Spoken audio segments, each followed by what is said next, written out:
उठो, जागो और तब तक मत रुको जब तक लक्ष्य की प्राप्ति न हो जाए। इस वचन के लिए विवेकानंद की बड़ी प्रशंसा की जाती है कि विवेकानंद ने युवाओं को सफलता का एक अद्भुत सूत्र प्रदान किया है। अब ये वाक्य विवेकानंद का कोई निजी उत्पाद तो था नहीं। ये वाक्य उत्तिष्ठत जागृत प्राप्य वरान निबोधत इस प्रकार के औपनिषदिक सिद्धांत से लिया गया है। अस्तु, सिद्धांत में तो कोई दोष नहीं है, लेकिन समस्या तब हो जाती है जब विवेकानंद जैसे लोग स्वयं वेद में अनधिकृत होकर वेद का व्याख्यान करने बैठ जाते हैं और एक दूसरे अनधिकारी मैक्स मूलर के बताए हुए उपनिषद भाष्य, वेद भाष्य आदि को या उपनिषद की व्याख्या को या उसके औपनिषदिक दृष्टिकोण को ब्रह्मर्षियों के तुल्य बताते हुए उसको वेदांतियों का भी सिरमौर कहने लग जाते हैं। तब चिंता होती है कि इन लोगों ने उपनिषदों का जो सैद्धांतिक मर्दन किया है उससे सनातन धर्म का लाभ हो रहा है या हानि हो रही है। विवेकानंद के विषय में हम पिछले दोनों भागों में आपको संकेत कर चुके हैं कि इस व्यक्ति की मानसिकता कैसी थी। विवेकानंद जिस समय गुवाहाटी आया था, कामाख्या मंदिर में भी आया। लक्ष्मीकांत शर्मा इत्यादि उस समय यहाँ के पंडा परिवार से थे जिसने विवेकानंद का आतिथ्य सत्कार किया था। आप कामाख्या आएंगे, मल्टी लेवल पार्किंग का यहाँ पर है बिल्डिंग, और वहाँ से आगे बढ़ेंगे बगलामुखी मंदिर की ओर। जब आप दाहिने मुड़ेंगे तो कुछ होटल्स हैं और उसके ठीक आपकी सड़क के दाहिनी ओर केदार भगवान का मंदिर है। उसके बाहर विवेकानंद की प्रतिमा लगी हुई है स्मारक के रूप में, और वहां पर उसकी बड़ी सुंदर प्रशंसा में बड़ी सुंदर शिलालेख लगे हुए हैं, क्या क्या बातें की हुई हैं। तो विवेकानंद कामाख्या आया था, दर्शन इत्यादि सब किया, 2-4 दिन रहा भी, और उस समय विवेकानंद को हो गया बुखार। जब बुखार हो गया, बीमार पड़ गया, बाद में गुवाहाटी में जाकर रुका था अन्यत्र, कामाख्या के शिखर पर तो मतलब नील पर्वत पर तो नहीं रुका था। तो वहां पर उसके व्यवस्था के लिए कॉटन कॉलेज गुवाहाटी का एक प्रोफेसर नियुक्त था जिसका नाम था पद्मनाथ।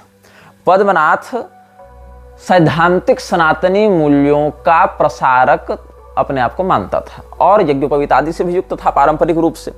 तो उसने विवेकानंद और अपने संस्मरणों को व्यक्त करते हुए एक पुस्तक लिखी थी, रामकृष्ण विवेकानंद प्रसंग। रामकृष्ण विवेकानंद प्रसंग नाम से उसने एक पुस्तक लिखी थी, और इस पुस्तक में विवेकानंद से जुड़े हुए बहुत से रहस्यों को उसने प्रकाशित किया है जो आम जनमानस नहीं समझ पाता। तो पद्मनाथ ने क्या किया, जब विवेकानंद के सामने आया था तो उसने देखा कि विवेकानंद ने देखा कि वो जनेऊ बदलते हुए कुछ पढ़ रहा है। उस समय यज्ञोपवीत परिवर्तित कर रहा था वो। विवेकानंद अपना लेटा हुआ है, बुखार से ग्रस्त है, और सामने पद्मनाथ अपना नहा धो के जनेऊ बदल रहा था। साथ में रह रहे थे ना उस समय, तो जनेऊ बदल रहा था और पढ़ रहा था यज्ञोपवीतम परमम पवित्रम। तो विवेकानंद ने कहा कि तुम ब्लाइंड ऑर्थोडॉक्स हो, तुम अंधे विश्वासी हो, अंधविश्वासी हो, अंधे रूढ़िवादी हो। तो ये तो एक सामान्य अपना कुलधर्म निभा रहा है व्यक्ति, लेकिन विवेकानंद को ये बात पसंद नहीं आई। उसने कहा अरे तुम तो रूढ़िवादी हो, अंधविश्वासी हो, और ये जो तुम्हारे शरीर में पवित्र धागा है ये तुम्हारा भी नहीं, ये तो फारसियों से उधार लिया हुआ है। This after seeing Padmanath, Swami ji pinpointing blind orthodoxy commented that this sacred thread on your body has been mortgaged from the Parsis। Padmanath बोला कि ये कैसे हो सकता है, वेदों में इसका उल्लेख है, हमारा वैदिक विधान से यज्ञोपवीत हुआ है, वेद मंत्र इत्यादि का प्रयोग करते हैं, और हम तो वेद मंत्र का प्रयोग करके ही ये पवित्र यज्ञोपवीत धारण कर रहे हैं। तो जब इस यज्ञोपवीत को पवित्र यज्ञोपवीत को यज्ञोपवीतम परम पवित्रम इस मंत्र से पुष्ट किया गया, अभिमंत्रित किया गया, तो फिर ये कैसे फारसियों का हो सकता है विषय, ये तो वैदिक विषय हो गया। तो इसीलिए स्वामी क्या कहता है, ये पद्मनाथ ने कहा, how can it be because Veda mantram was recited while installing the sacred thread and in that mantra the word yajnopavita is clearly mentioned. तो स्वामी कहता है विवेकानंद की प्लीज रीड दैट मंत्र, पढ़ो फिर से। तो पद्मनाथ का यज्ञोपवीतम परम पवित्रम प्रजापति सहजम पुरस्ताद, ये सब जो श्रुति है उसको पढ़ा। तो कहा देखो, सी दिस मंत्राज इंटरपोलेशन, देखो ये मंत्र ही नकली है, मंत्र ही प्रक्षिप्त है। This mantras rhythm and its words are modern in nature, इस मंत्र की प्रवृत्ति और इसके शब्द मॉडर्न है नेचर में। लेकिन विवेकानंद को उपनिषदों का ज्ञान ही नहीं था, विवेकानंद को उपनिषदों के व्यापक शब्द विन्यास का ज्ञान नहीं था। उपनिषदों में बृहदारण्यकोपनिषद की जो शैली है वही शैली क्या किनोपनिषद की है? नहीं है। क्या छांदोग्योपनिषद की जो शैली है वही शैली ईशावास्योपनिषद की है? नहीं है। लेकिन क्या इनमें से कोई भी उपनिषद अप्रामाणिक है? नहीं है। वैसे ही श्री राम रहस्योपनिषद की शैली, मुक्तिकोपनिषद की शैली या संन्यासोपनिषद की शैली क्या एक समान है? नहीं है। क्या नृसिंहतापनीयोपनिषद या महानारायणोपनिषद या आप इधर देखें तो पाशुपत ब्रह्मोपनिषद, क्या इनकी शैली समान है? नहीं है। लेकिन क्या ये अप्रामाणिक है? नहीं, ये बिल्कुल विशुद्ध प्रामाणिक है। अथर्वशीर्षों में आप देख लीजिए, जो गणपति अथर्वशीर्ष की शैली है और जो शिव अथर्वशीर्ष की शैली है, क्या दोनों समान है? नहीं है। शिव अथर्वशीर्ष की शैली राम तापनीयोपनिषद के साथ जुड़ जा रही है बहुत अंशों में। यो वै रुद्रस्य भगवान या यो वै रामचंद्र सवै विष्णु हो तस्मै नमो नमः, इस प्रकार से जो शैलियां हैं वो इसमें रुद्र अथर्वशीर्ष की शैली राम तापनीयोपनिषद से मिलती है, लेकिन गणेश अथर्वशीर्ष से नहीं मिल रही है। तो क्या ये अप्रामाणिक हो गए? बिल्कुल नहीं।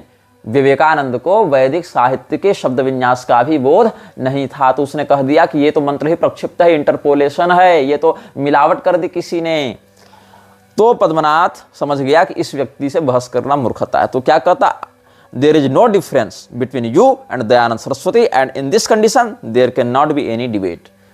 तुम्हारी और दयानंद सरस्वती की मानसिकता में, तुम्हारे लक्षण में कोई अंतर नहीं है, इसलिए तुमसे बहस करना बेकार है, यहाँ कोई वार्ता ही नहीं हो सकती। अब यज्ञोपवीतम परमम पवित्रम का तो लौगाक्षी गृह सूत्र में वर्णन मिलता है उसके विधान का, पारस्कर गृह सूत्र में भी इन सभी मंत्रों का संकेत प्राप्त होता है, बौधायन गृह सूत्र में भी, जहां जहां यज्ञोपवीत का विषय मिलेगा वहां इस मंत्र का संकेत प्राप्त होगा। तो श्रुत्युक्त मंत्र है, तभी तो श्रुति कल्प ग्रंथ उसका वर्णन कर रहे हैं। तो ये जो गोभिल गृह सूत्र में धागे का जनेऊ पहनना निषिद्ध है या मना है या वर्णन नहीं है, ऐसा जो मूर्खतापूर्ण प्रलाप करता था विवेकानंद, जिसकी पोल हम गोभिल गृह सूत्र से ही खोल चुके हैं, ऐसे ही जहां जहां गृह सूत्रों में, चाहे लौगाक्षी का मत देखिए, पारस्कर का, बोधायन का, इन महर्षियों का जो वेदोक्त मत गृह सूत्रों में संस्कारगत विधान के उपदेश में वर्णित है, वहां पर यज्ञोपवीतम परमम पवित्रम इत्यादि मंत्रों से ही संकेत किया गया है। और ब्रह्मोपनिषद में, नारद परिव्राजकोपनिषद इत्यादि में भी संन्यास की विधा के समय यज्ञोपवीत का जो विसर्जन करके ज्ञान यज्ञोपवीति होने की बात है, वहां भी इन सभी मंत्रों का प्रयोग किया जाता है। तो कैसा वेदांती था, कैसा औपनिषदिक सिद्धांत का यह प्रचार करता था कि एक ओर ये पवित्र यज्ञोपवीत की वैदिक परंपरा का उपहास कर रहा है और दूसरी ओर शास्त्रों में, गोभिल गृह सूत्र आदि में सूत्र का यज्ञोपवीत बनाना वर्णित नहीं है, ऐसी मूर्खता कर रहा है। अब विवेकानंद के साथ हमने कुछ लोगों का आपको नाम बताया था जो फ्रीमेसन्स के द्वारा अलग अलग मान्यताओं के उपदेशक के रूप में प्रवर्तित किए गए थे, जिसमें हमने आपको बताया था एक नाम, इस्लाम से मोहम्मद अब्दुह को खड़ा किया गया था, यहूदियत से इजराइल ब्रॉडी को खड़ा किया गया था, ईसाइयत से जॉफ्री फिशर को और हिंदुत्व से स्वामी विवेकानंद को। इसमें इस्लाम का जो इनिशिएशन था वो लॉज 1355 काउकाब अल शर्क कायरो में हुआ था। जो यहूदियत का था, यहूदी लोगों का जो इनिशिएशन किया गया था वो Duke of Sussex lodge number 48 Melbourne से किया गया था। जो ईसाइयत की इनिशिएशन थी वो Old Reptonian lodge number 3725 London और Anchor and Hope lodge bro Narendranath Datta उर्फ 234 था, एंकर एंड होप 234 था, 234 वहां से उसको इनिशिएट किया गया था ब्रो नरेंद्रनाथ दत्त को, जो बाद में स्वामी विवेकानंद के नाम से प्रचलित होने लगा। इन सभी चारों लोगों के चित्र और चारों लोगों के सामान्य विवरण, उनका पंथ, उनका नाम और उनका इनिशिएशन करने वाला लॉज और उनका फोटो, ये सब हम आपको स्क्रीन पर दिखा देंगे। इसमें विवेकानंद की मृत्यु 1902 ईस्वी में हो गई थी और जो मोहम्मद अब्दू था, ब्रदर ये सब लगाते हैं ना अपने नाम के आगे, ये इजिप्शियन था, कायरो में इसको इनिशिएट किया गया था, मिस्री था और ये मरा कब था 1905 ईस्वी में, और इसको 1899 ईस्वी में इजिप्ट का ग्रैंड मुफ्ती भी कहा गया था, उस उपाधि के रूप में इसको इनिशिएट किया गया था। तो डेमस्कस में विवेकानंद का एक मैसोनिक लेक्चर डिलीवर किया गया था दमस्कस में। ये कहाँ छपा था? शिकागो ट्रिब्यून में 15 नवंबर 1893 ईस्वी को ये छपा था। इसका भी चित्र हम आपको सार्वजनिक स्क्रीन पर दिखा देंगे किसी समय। इसमें क्या छपा है? Hindu monk lectures on the characteristics of the human soul to establish schools in Damascus. Swami Vivekananda, the Hindu monk, gave his 4th lecture at the Masonic Temple yesterday for the purpose of raising funds with which to establish schools among the poor of Damascus. His subject was the characteristics of the human soul as viewed through Indian philosophy. There never was a time, he said, when the creation did not exist. The soul of a human being always existed. If a new soul were created, the equilibrium of nature would be thrown out of balance and annihilation would result. Human souls are simply inhabiting certain bodies for the time being. God could not be partial by creation of some souls to be eternally happy or others to be eternally miserable.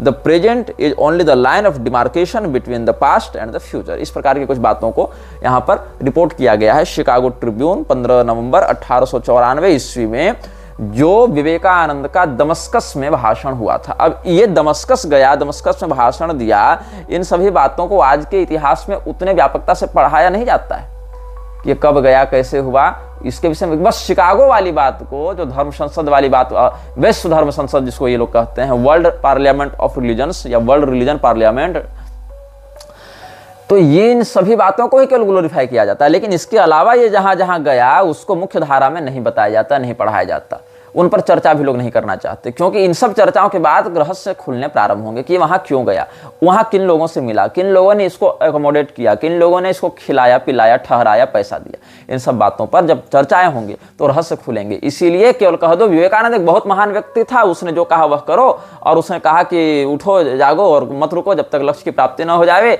और उसने हिंदू धर्म का प्रचार किया और तुम उसी में लहालोट हो गए कि अरे बहुत अच्छा आदमी था। अरे भाई, इस अच्छे आदमी के पीछे क्या क्या अच्छाइयां थी, जरा उसकी भी तो हम चर्चा कर लें। तो विवेकानंद के विषय में हम चर्चा कर रहे हैं।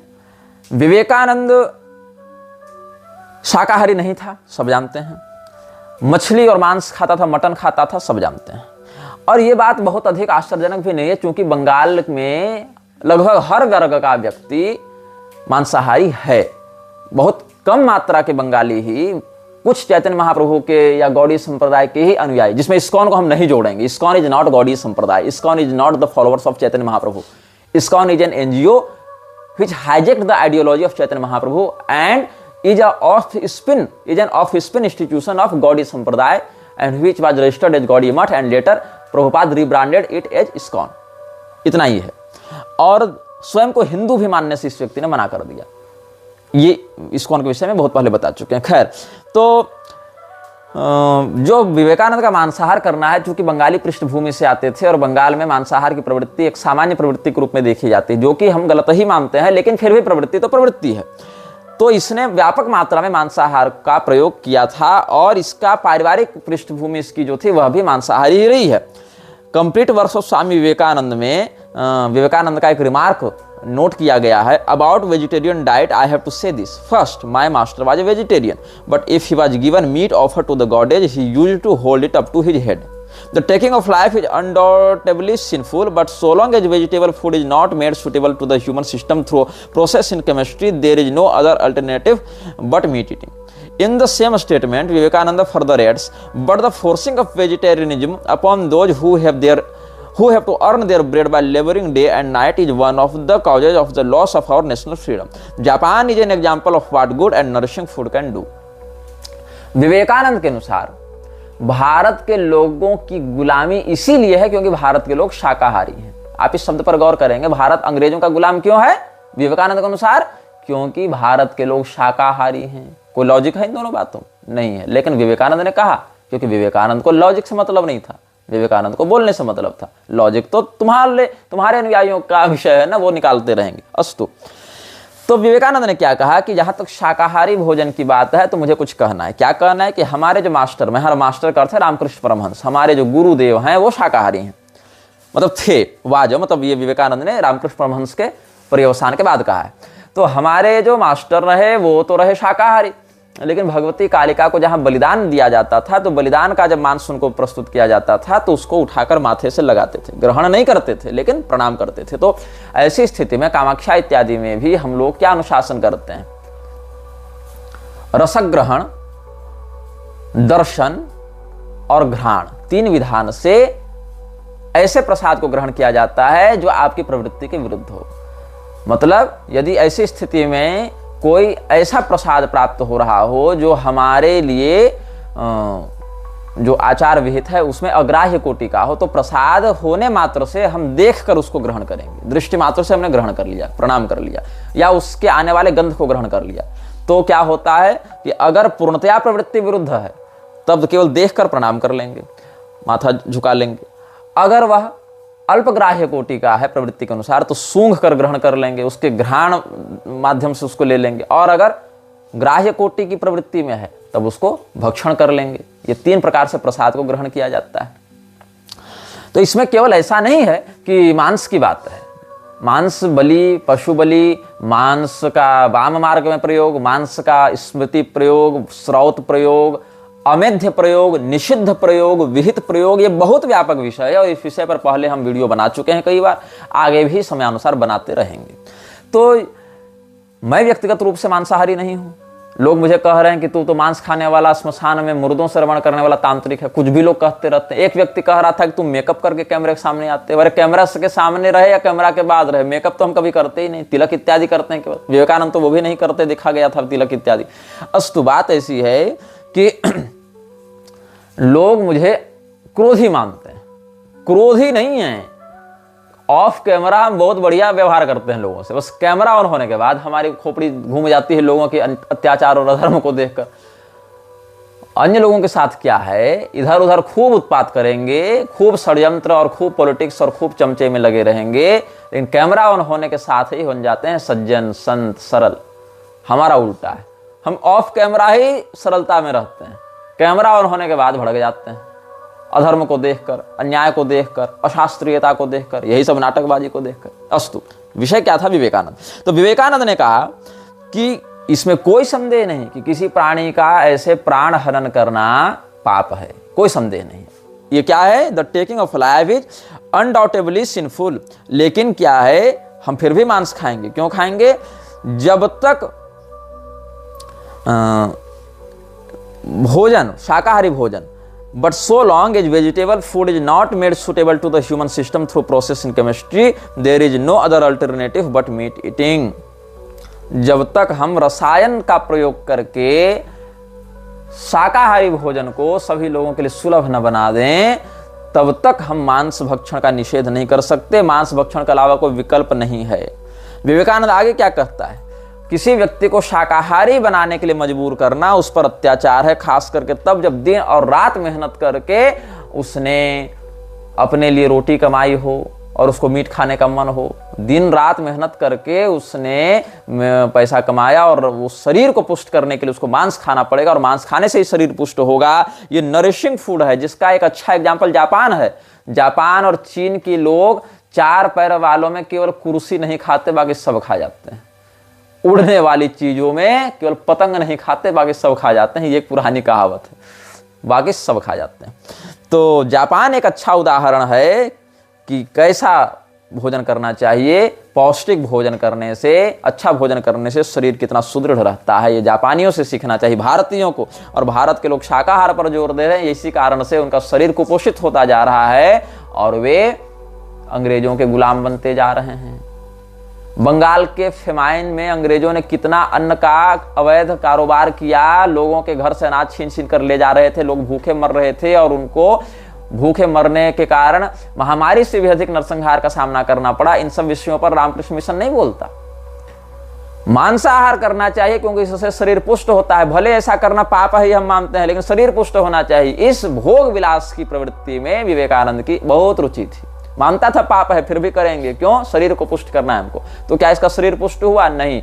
70 तरह की बीमारी लेके 49 साल में मर गया, इतना पुष्ट हो गया इसका शरीर। खैर, अच्छा, अगर ये मानता है कि जो व्यक्ति दिन रात मेहनत करके चंद पैसे कमा रहा है, मजदूरी कर रहा है, उसको तो हक है ना कि वो मांसाहार कर सके ताकि उसका शरीर पुष्ट हो। तो भैया मेरे यह बताओ कि उसको दिन रात मेहनत करके पैसा कमाने की क्या आवश्यकता है? मांसाहार ही करना है ना, उठाए भाला और चल जाए जंगल, एक आध हिरण मार के खा ले। उसके दिन भर क्यों मेहनत करना है? अंततः लक्ष्य तो उसका मांसाहारी करना है। बकरी उठा के बकरी पालन करता रहे, बकरा पालन करता रहे, और एक बकरा तो एक दिन में खत्म करेगा नहीं ना। अगर मांसाहार को ही तुम बढ़ावा दे रहे हो नरिशिंग फूड कहकर, तो उसके लिए पूरा मेहनत करने की आवश्यकता है, मजदूरी करने की आवश्यकता है।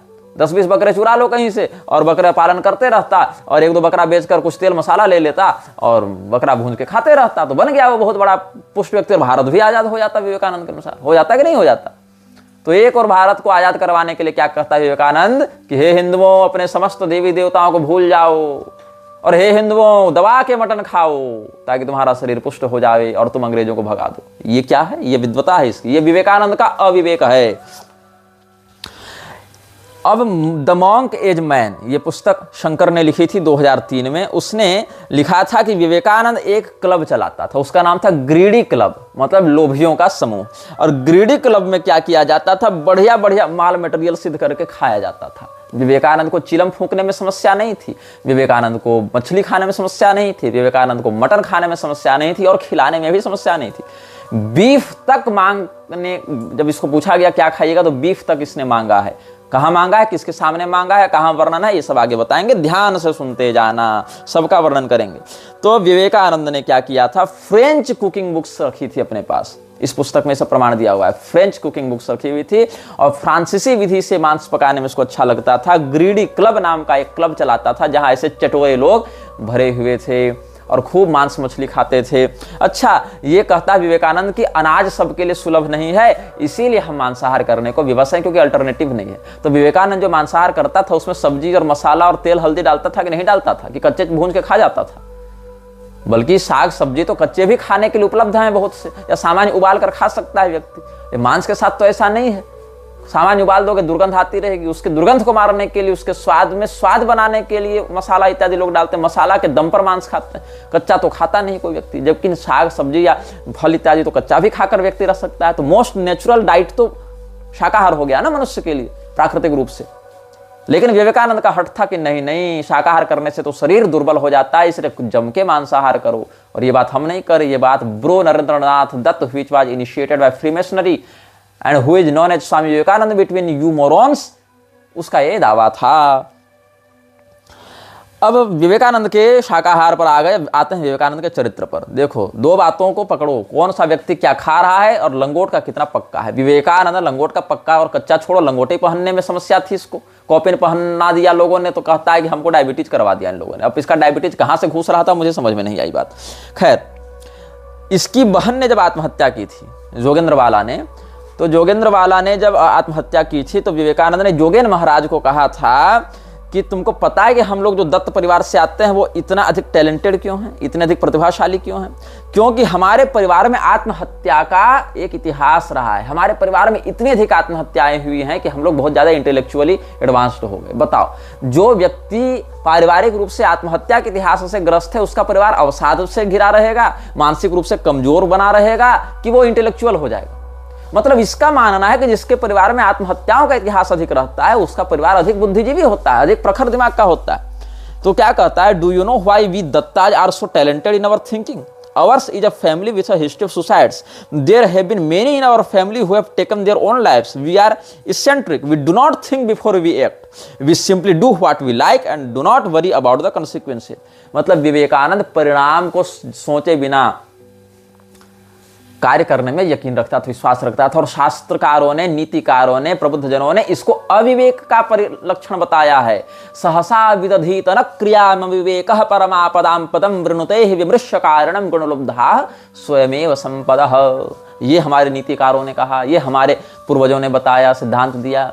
बिना सोचे विचारे किसी कार्य को करने से समर्थ व्यक्ति के जीवन में भी बड़ी बड़ी आपदाएं आ जाती हैं, लेकिन जो सोच विचार कर पूर्वापर चिंतन करके निर्णय लेता है, ऐसे सद्गुणी धैर्यवान पुरुष के जीवन में संपदा, सुख, यश स्वयं आने लग जाते हैं। तो क्या कहा हमारे नीतिकारों ने, सहसा विदधीत न क्रियाम अविवेकः परमापदां पदम। अविवेक ही परम आपदाओं का निमित्त है, इसीलिए विवेक का प्रयोग करके निर्णय करना चाहिए। और विवेकानंद कितना बड़ा अविवेक सिखा रहा था लोगों को कि we do not think before we act, we simply do what we like and do not worry about the consequences. तो we simply do what we like के कारण ही ये सिद्धांत विरोधी हो गया। इसको जो अच्छा लगा सब करता गया, हाँ यही कर दो वही कर दो। ये तो आसुरी प्रवृत्ति है ना।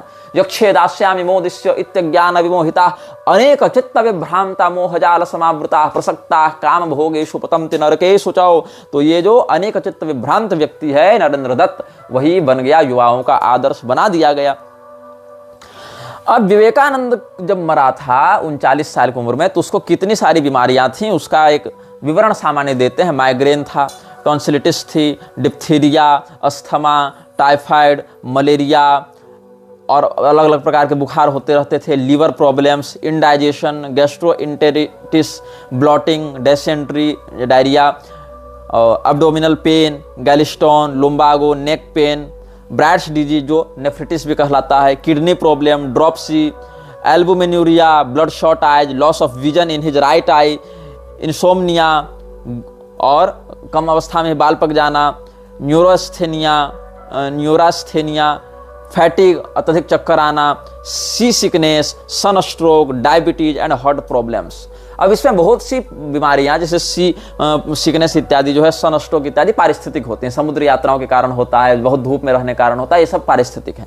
या बहुत कुछ गंदे परिवेश इत्यादि कारण किसी को भी हो सकते हैं, जैसे मलेरिया, टाइफाइड इत्यादि, अशुद्ध भोजन से और मच्छरों के आतंक से ये सब हो जाते हैं। तो ये सब नहीं, लेकिन बहुत कुछ ऐसी बीमारियां हैं जो अशुद्ध खान पान के कारण, जो असंयमित जीवन शैली के कारण, चेन स्मोकिंग के कारण, दमे का मरीज है लेकिन गांजा इसको फूकना है, ब्लोटिंग का मरीज है लेकिन मटन दबा के खाना है, स्वयं को महापुरुष भी बताना है।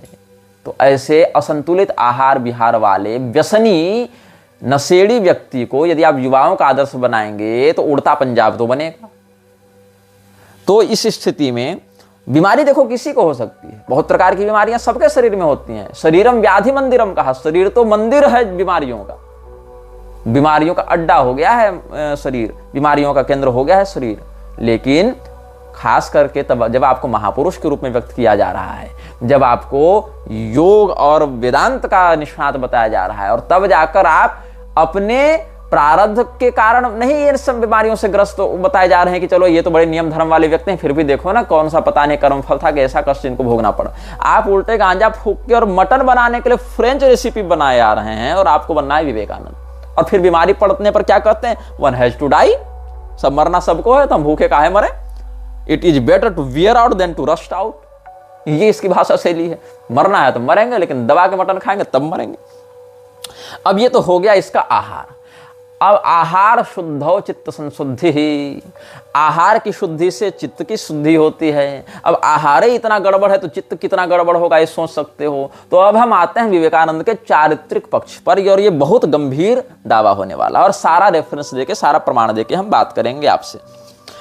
तो एक व्यक्ति ने बड़ा गंभीर रिसर्च किया है जिसका नाम है नरसिंह प्रसाद। नरसिंह प्रसाद शिकागो गया था जहां पर विवेकानंद ने भाषण दिया, और वेस्टर्न ओरेगन स्टेट कॉलेज में इसने एडमिशन लेकर शिकागो यूनिवर्सिटी के तहत बहुत कुछ कार्य भी किया है, और उसके जो लेटर्स हैं, जो रिसर्चेज हैं, वो शिकागो यूनिवर्सिटी के लाइब्रेरी में भी उपलब्ध हैं, आप वहां पर देख सकते हैं। किसका रिसर्च पेपर, नरसिंह प्रसाद सिल, इसकी जो रिसर्च थ्योरी है विवेकानंद और महिलाओं को लेकर, विवेकानंद का महिलाओं के प्रति क्या व्यवहार या क्या विचार था उसको लेकर। तो वेस्टर्न ओरेगन स्टेट कॉलेज से इसने ये सब कार्य किया था, और लाइब्रेरी ऑफ शिकागो यूनिवर्सिटी में ही ये सब आपको डॉक्यूमेंटेशन मिल जाएंगे। इसका टॉपिक है स्वामी विवेकानंदाज कॉन्सेप्ट ऑफ वुमेन। अब इसने इस रिसर्च को करने के लिए जिन पुस्तकों का आश्रय लिया, उन मूल पुस्तकों से हम आपको रेफरेंस देना प्रारंभ करते हैं, कि ऐसा थोड़ी कि नरसिंह प्रसाद ने लिख दिया तो मान लें। नरसिंह प्रसाद ने जो लिखा, उसको लिखने के लिए नरसिंह प्रसाद ने विवेकानंद के किन ऑथेंटिक बुक्स का या साहित्य का आश्रय लिया, किन पत्रावलियों का आश्रय लिया, जो विवेकानंद ने खुद चिट्ठियां लिखी हैं, उनमें से कहां से आश्रय लिया, इन सभी रेफरेंसेज को हम आपके सामने व्यक्त करते जा रहे हैं। तो ये क्या लिखता है, His fascination with the American woman was typical of the Bengali obsession with fair skin, something even his mentor Ramakrishna has exhibited often. He was disarmingly candid in a letter to a friend, having duly cautioned him to treat the letter was strictly confidential, that the American women are very beautiful, and by contrast, even the prettiest women of our country will look like a black owl there. Vivekananda को गोरी चमड़ी से बड़ा प्रेम था। विवेकानंद के mentor Ramakrishna भी काले लोगों की अपेक्षा गोरे लोगों को अधिक पसंद करते थे, ऐसा यहां दावा किया गया है। Something even his mentor Ramakrishna has exhibited often. अब ये जो दावा है रामकृष्ण परमहंस का गोरे लोगों के साथ ज्यादा आकर्षण होना, इसके विषय में भी एक अलग विवादित श्रृंखला चल रही है। और वो विवादित बात क्या कहती है, एक अमेरिकी कॉलेज प्रोफेसर जो 1962 में जन्म लिया था, जिसका नाम है जेफरी जे क्रिपाल, जेफरी जॉन क्रिपाल। तो जेफरी जॉन क्रिपाल ने एक पुस्तक लिखी थी जो बड़ी विवादित थी। उस पुस्तक का नाम है कालीज चाइल्ड, मतलब काली का बच्चा। और रामकृष्ण परमहंस के जीवन से जुड़े हुए बहुत से विषयों पर उसने लिखा है। और रामकृष्ण परमहंस के जीवन से जुड़े उन विषयों को उसने जब लिखा तो ऐसी बातें लिखी जिसको सुनकर, सोचकर, समझकर आप बड़े सदमे में जा सकते हैं। और उसके लिए रामकृष्ण कथामृत का भी उसने आश्रय लिया और रामकृष्ण परमहंस के जीवन से जुड़े लोगों की पत्रावलियों का भी आश्रय लिया। जैसे रामकृष्ण परमहंस का जो कथामृत जीवन है उससे उसने एक लिया था सेक्शन, एक विषय उठाया था जिसमें वो कहा उसने कि एक प्रसन्न नाम का लड़का था जिसको रामकृष्ण परमहंस ने कहा कि तू मेरे सामने कपड़े उतार कर नंगा हो जा। और जब वो बच्चा उसके सामने नंगा हो गया तो कहा वाह क्या बच्चा है। One day for example he मतलब Ramakrishna asked the boy Prasanna to strip himself naked for him, whereupon Ramakrishna exclaimed what a boy, ये कहा। अब कथामृत से ही एक उसने और दूसरा विषय उठाया था कि मैं छोटे बच्चों के लिंग की पूजा चंदन और फूल से करता हूं। ये रामकृष्ण ने कहा था कि इन दैट स्टेट, एक ऐसी स्थिति में मैं पहुंच जाता हूं, I could not help but worship the little penises of boys with sandal paste and flowers. और क्या करता था, the boys penis Ramakrishna once touched और fondled in a dream like vision, he now rubs with sandal paste in the light of day, and the laughter of the dream has been replaced by the seriousness and compulsion of the ritual act।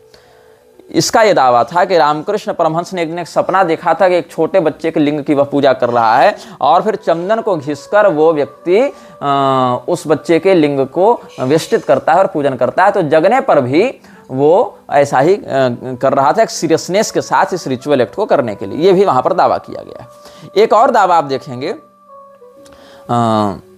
Ramakrishna Paramahansa Kathamrita से ही, a certain person slanders me greatly, he only says that I love boys. और इस विषय को उठाकर कहा जाता है कि रामकृष्ण परमहंस पुरुषों की ओर आकर्षित होते थे, स्त्रियों की ओर नहीं। इसीलिए शारदा माई से उन्होंने मातृवत संबंध रखा, पत्नीवत संबंध नहीं रखा।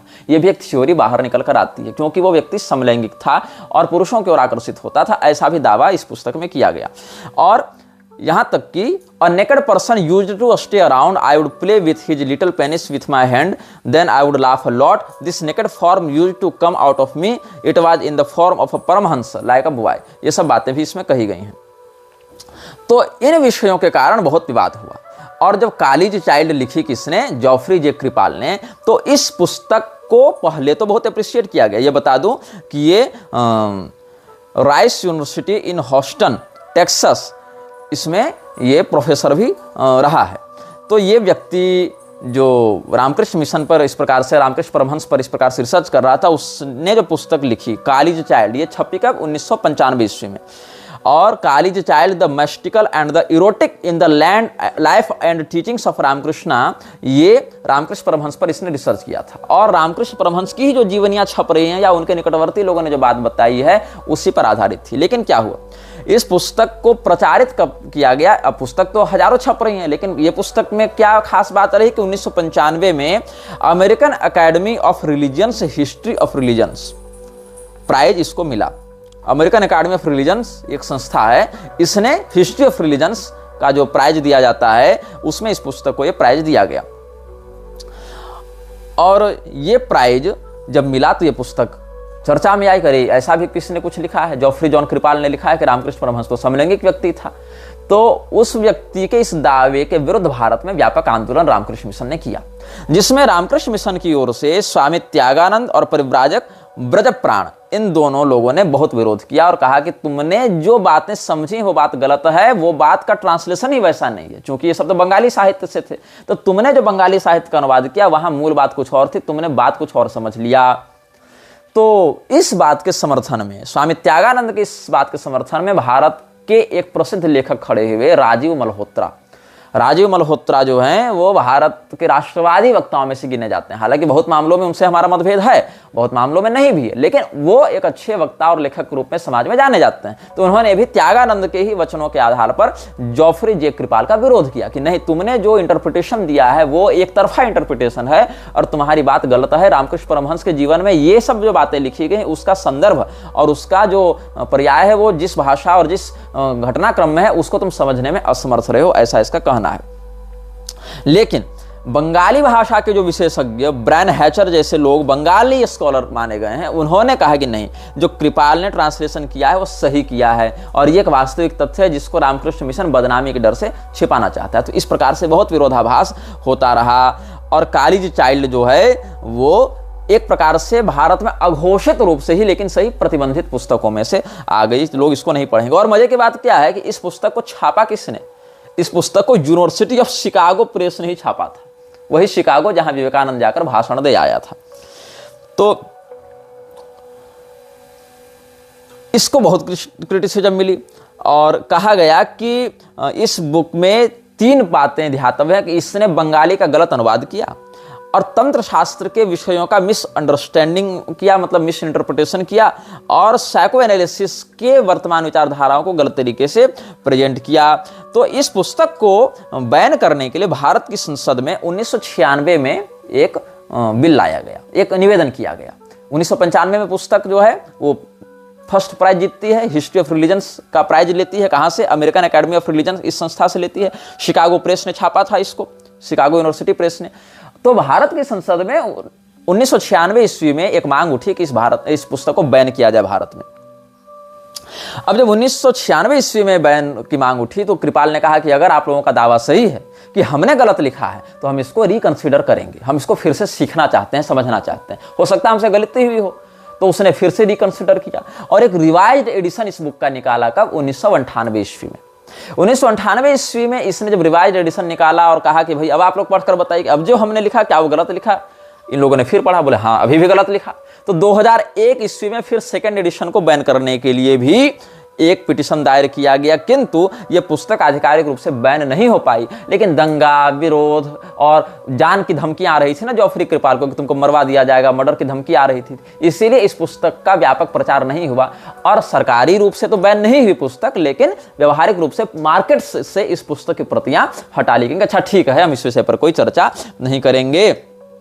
और बाद में जॉफरी कृपाल की जो पीएचडी डिसर्टेशन की गई थी रामकृष्ण परमहंस के ऊपर यूनिवर्सिटी ऑफ शिकागो में, जिसमें वेंडी डॉनिजर इत्यादि लोग गाइड एडवाइजर इत्यादि रहे, उन लोगों ने कहा कि देखो तुम तांत्रिक और साइको एनालिटिक जो ट्रेडिशंस हैं उसके आधार पर तुम इसको अच्छे तरीके से परिभाषित करो और इसमें कुछ ऐसे शब्दावलियों का प्रयोग करो जो तंत्र शास्त्र की ऑथेंटिसिटी से जुड़े हुए हैं ताकि विषय को प्रामाणिक रूप से तुम प्रस्तुत कर सको। तो ये सब बातें समाज में चलती रही। इसी कारण से जो विवेकानंद के समर्थक हैं, रामकृष्ण मिशन के समर्थक हैं, उनका यह दावा है कि जॉफरी कृपाल ने गलत लिखा है, रामकृष्ण परमहंस ऐसे नहीं थे। और जॉफरी कृपाल का दावा है कि इस पुस्तक को लिखने के लिए हमने 12 साल रिसर्च किया और रामकृष्ण परमहंस के साथ चूंकि बचपन में भी बहुत अत्याचार हुआ है, शोषणात्मक प्रवृत्ति लोगों की रही, बहुत चाइल्ड ट्रॉमा से वो गुजरे, तो चाइल्डहुड ट्रॉमा, सब लिमिटेड होमो इरोटिक और पेडोफिलिक पैशंस उसमें डेवलप हो गए थे। छोटे बच्चों के प्रति यौन आकर्षण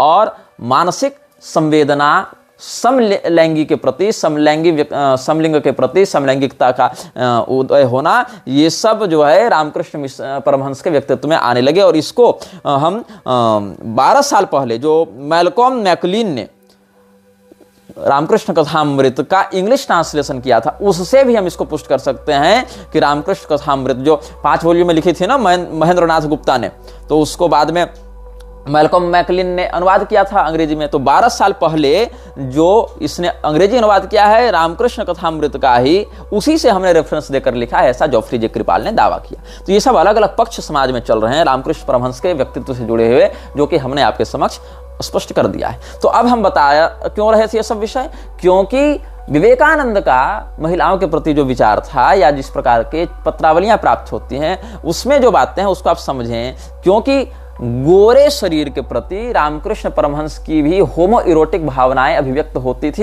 ऐसा बहुत से लेखकों और शोधकारों ने विवादित रूप से ही सही लेकिन दावा किया है। अब विवेकानंद के विषय में जो नरसिंह प्रसाद सिल का हम रिसर्च आपको दिखा रहे हैं, वहां पर ये क्या लिख रहा है और कहां से रेफरेंस देकर लिख रहा है, इस पर हम बता रहे थे। उसने एक चिट्ठी लिखी थी और उस चिट्ठी को विवेकानंद ने स्पष्ट कहा था कि ये स्ट्रिक्टली कॉन्फिडेंशियल चिट्ठी है, 2 बार उसने कॉशन किया था उस लेटर में। क्या कहता है, having duly cautioned him to treat the letter as strictly confidential. और इस चिट्ठी का वर्णन कहाँ है, तो prophetic mission volume 1 page number 445 and 446, Vivekananda's observations reported in the Detroit Tribune April 1 1894। यहां से हम आपको बता रहे हैं। और कंप्लीट वर्क्स ऑफ विवेकानंद में भी इसका वर्णन आपको मिल जाएगा। He would reiterate his position in regards to the Hindu women 3 years later by claiming in his fantastic essay The East and the West that all of the nations of the world the Hindus are the handsomest and finest in features। उससे पहले इसने क्या कहा था, जो उस पत्र में लिखा गया कि the American women are very beautiful and by contrast even the prettiest women of our country will look like a black owl there। कि अमेरिकी महिलाएं चमड़ी के रंग में सबसे अधिक ब्यूटीफुल हैं, प्रीटी हैं, और हमारे देश की सबसे सुंदर स्त्री को भी अगर अमेरिकी मेम साहब के सामने खड़ा कर दिया जाए तो भारतीय महिला कैसी दिखेगी, एक काले उल्लू के समान दिखेगी अमेरिकी गोरी चमड़ी के सामने। अच्छा, हो सकता है यहां पर तथ्यात्मक बात हो रही हो सकता है विवेकानंद ने जो कहा उसके पीछे एक फैक्ट को प्रदर्शित करना हो, हालांकि ये फैक्ट है नहीं, फिर भी विवेकानंद के नजरिए से हो सकता है ये फैक्चुअल स्टेटमेंट रहा हो। तो इसकी हम आगे पोल खोलते हैं। क्या लिखते हैं ये लोग, the young ascetic was so carried away by the beauty of the American woman that he did not even bother to contradict his observation on the beauty of the Hindu woman made only a few months earlier, that to see a Hindu girl is to pause and marvel that God could make anything so exquisite। क्या कहता है विवेकानंद, 3-4 महीना पहले ही विवेकानंद ने एक बयान दिया था हिंदू महिलाओं के रूप में कि अगर तुम्हें किसी हिंदू महिला को देख लो तो मन करता है खड़ा होकर बस देखता रहूं और तारीफ करूं क्या उसकी जिसने तुम्हें बनाया। ये विवेकानंद ने कहा। तो भैया तुम तो सन्यासी हो, माद्यते प्रमदाम दृष्ट्वा, तुम सन्यासी थे इसलिए तो कहा कि भंगी का चिलम क्या, अपन सन्यासी अपन माल फूंकेगा। लेकिन अभी तुम कह रहे हो कि अरे कोई हिंदू महिला को देख तो लो एक बार, ऐसा लगे क्या फुर्सत से ईश्वर ने इसको बनाया, क्या रचना बनाई है ईश्वर ने, तुम रुक कर उसको देखने के लिए, उसको घूरने के लिए वश हो जाओगे। ये मानसिकता थी विवेकानंद की। लेकिन जब अमेरिकी मेम साहब ने इसको दिखाया करे नहीं बात तो ऐसी भी होती है इधर, तो अमेरिकी मेम साहब के सामने जाकर इसने क्या कहा, करे हिंदू महिला क्या, भारतीय महिला क्या सुंदर, अरे उसकी सबसे सुंदर महिला को उठाकर भी तुम्हारे सामने रख देवे तो काली उल्लू लगेगी, तुम्हारी चमड़ी की आ गई। तो ये विवेकानंद के रिमार्क्स जो हैं वो वही थे कि सामने कोई सुंदर महिला दिख जावे तो उसको सीधे उर्वशी, मेनका, रंभा, तिलोत्तमा सिद्ध कर दो। ये विवेकानंद के विचार हमने तुमको स्पष्ट रेफरेंस के साथ बता दिए कि कहाँ वर्णन है। फिर हम आगे बताते हैं, इसका और भी आपको मिलेगा वर्णन, जो complete works of Vivekananda volume 7 है उसमें भी ये सब मिल जाएगा। जब 5 सितंबर 1894 को विवेकानंद ने मनमथनाथ भट्टाचार्य को लिखा था पत्र, और पत्रावली में बंगाली संस्करण भी छपा हुआ है इसका, और जो इसमें इंग्लिश ट्रांसलेशन है वो भी हम आपको बता चुके हैं। प्रोफेटिक मिशन इत्यादि में भी ये सब बातें वर्णित हैं। वेद कहते हैं संन्यासोपनिषद में कि सन्यासी को तो स्त्रियों के प्रति दृष्टिपात भी करने से बचना चाहिए, क्योंकि 2 चीज से बड़ा तगड़ा नशा होता है, एक शराब पीने से और एक स्त्रियों की सुंदरता का अवलोकन करने से। इसलिए माद्यते प्रमदाम दृष्ट्वा सुराम पीत्वा च माद्यति, सन्यासी को दोनों चीजों से, प्रमदा दर्शन से और सुरापान से दूर रहने का अनुशासन वेद देते हैं। लेकिन गांजा फूक के, मटन खा के क्या गजब बनाया ईश्वर ने तुम्हें, ऐसा कह के हिंदू महिलाओं को घूरने वाला व्यक्ति अमेरिका जाते ही पलट जाता है और कहता करे सबसे खूबसूरत भारतीय महिला को भी अमेरिकी मेम साहब गोरी मेम के सामने खड़ा कर दें तो इनकी गोरेपन के आगे तो वो काली उल्लू लगेगी, काला उल्लू के समान वो प्रतीत होगी। अब इतना ही नहीं, जो विवेकानंद पत्रावली है उसमें 1894 ईस्वी में विवेकानंद का एक पत्र संकलित किया गया है। उसमें कई संख्याएं, किसी एडिशन में लेटर नंबर 33 में भी इसका वर्णन किया गया है। जब राजा अजीत सिंह जो खेतड़ी के राजा थे उनको चिट्ठी लिखी थी विवेकानंद ने, तो इसमें क्या वर्णन है, The Swami's gratitude for the American woman was the outcome of his deep indebtedness to their generosity. Deep down at heart, he had been aware of the magnitude of love, kindness, respect, and material and moral assistance provided by them. He was quite candid in his acknowledgement in this regard to his letter to his Indian patron and disciple, Raja Ajit Singh of Khetri. क्या लिखता है, American woman, फिर exclamatory है, American woman, 100 lives would not be sufficient to pay my deep debt of gratitude to you. I have not words enough to express the depth of oriental gratitude. If the Indian Oceans were an inkstand, the highest mountain of the Himalayas, the pen, the earth, the scroll and time itself, the writer, still it will not express my gratitude to you.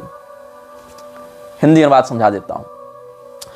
अमेरिकी महिलाओं के प्रति अपने औदार्य को व्यक्त करते हुए राजा खेतड़ी जो हैं, खेतड़ी के महाराज शासक अजीत सिंह, उनको एक चिट्ठी लिखी थी 1894 में। किसने? विवेकानंद ने। कि अमेरिका की महिलाओं ने हमसे जो उदारता का, सम्मान का, प्रेम का, स्नेह का, सहयोग का व्यवहार किया है, भावनात्मक रूप से भी और सामग्री अकोमोडेशन से भी, हम उनका कर्जा कभी नहीं उतार सकते। अमेरिकी महिलाओं का कर्ज तो हम 100 साल में भी नहीं, 100 जन्मों में नहीं उतार सकते। अगर पूरे हिंद महासागर को हम स्याही में बदल दें, पूरा हिंद महासागर ही दवात बन जाए, स्याही में बदल दें, देखना इसके कवि कुशलता को देखना, विवेकानंद के कल्पना शक्ति का तुम आनंद लो। ये लिखता है, if the Indian ocean were in inkstand, the highest mountain of the Himalayas, the pen, the earth, the scroll and time itself, the writer, still it will not express my gratitude to you American womens. अगर पूरे हिंद महासागर को हम स्याही में बदल दें, अगर हिमालय पर्वत को मतलब हिमालय पर्वत जितना विस्तृत है उससे बने स्याही को हम हिंद महासागर जितने बड़े पात्र में रख दें, ये अर्थ है उसका। मतलब हिमालय पर्वत से स्याही बना लें, उतना स्याही का ढेर हो, उतना काजल का ढेर हो जिससे हम स्याही बना लें, और फिर हिंद महासागर जितने बड़े दवात में रख दें, और पृथ्वी को ही कागज बना दें। साथ ही साथ यहाँ पर तो द पेन लिखा है, हाईएस्ट माउंटेन ऑफ हिमालयाज, ये भी एक भाव यहाँ दिख रहा था कि हिमालय जितनी बड़ी मेरी कलम हो और हिंद महासागर जितना बड़ा दवात, जितनी बड़ी दवात हो, और पृथ्वी जितना बड़ा पेपर हो, और लिखने वाला स्वयं समय हो, तब भी हे अमेरिकी महिलाओं, हम तुम्हारे किए उपकार का बदला नहीं चुका सकते। अब सोचो कितनी सुंदर बात कही, लेकिन ये बात भी चुराई हुई है। असित गिरि समं स्यात् कज्जलम सिंधु पात्रे, सुरतरुवर शाखा लेखनी पत्र मुर्वी, लिखति यदि गृहीत्वा शारदा सर्वकालम, तदपि तव गुणानामीश पारन्न याति। पुष्पदंताचार्य जी शिव महिम्न स्तोत्र में भगवान महादेव के लिए बात कहे हैं। असित गिरि समं स्यात् कज्जलम सिंधु पात्रे, जो कज्जल है वो पर्वत के समान हो जावे और सिंधु रूपी पात्र में रख दिया जावे। सुरतरुवर शाखा लेखनी पत्र मुर्वी, और कल्प वृक्ष की शाखाएं कलम बन जावे और पूरी पृथ्वी पत्र बन जावे। और ऐसे अनंत तुल्य संसाधनों से अनंत सामर्थ्यशालिनी भगवती सरस्वती अगर बैठकर आपके गुणों का कीर्तन करना चाहें, आपके सद्गुणों का वर्णन करना चाहें, तो भी ये महादेव जी आपके गुणों का वर्णन करके समाप्त नहीं किया जा सकता। ये हमारे यहाँ का शिवा महिम्न स्तोत्र का श्लोक है, और ये विवेकानंद वहां से सारे के सारे दिव्य भाव उठाकर कहा छाप दिया, हे अमेरिकी महिलाओं, हम इस प्रकार के दिव्य संसाधनों से युक्त होकर भी तुम्हारे उपकार का बदला नहीं चुका सकते, तुम्हारी प्रशंसा नहीं कर सकते। मतलब इतना अनंत गुण तुम्हारे अंदर भरा हुआ। इन वृक्ष कन्याओं की चापलूसी में विवेकानंद ने शिव महिम्न स्तोत्र का श्लोक उठाकर चेप दिया, और ऐसा भाव व्यक्त करके खेतड़ी के राजा को चिट्ठी भी लिख दी। समझ रहे हो विवेकानंद का लेवल? यह वीडियो जल्द ही हटा दिया जा सकता है। कृपया थर्ड पार्टी एप्स का उपयोग करके डाउनलोड करें। आप इस वीडियो को अपने चैनल पर फिर से अपलोड भी कर सकते हैं।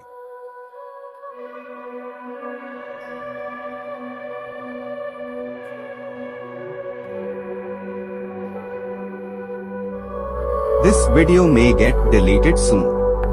Please download using third-party apps. You may also re-upload this video on your channels. Thank you.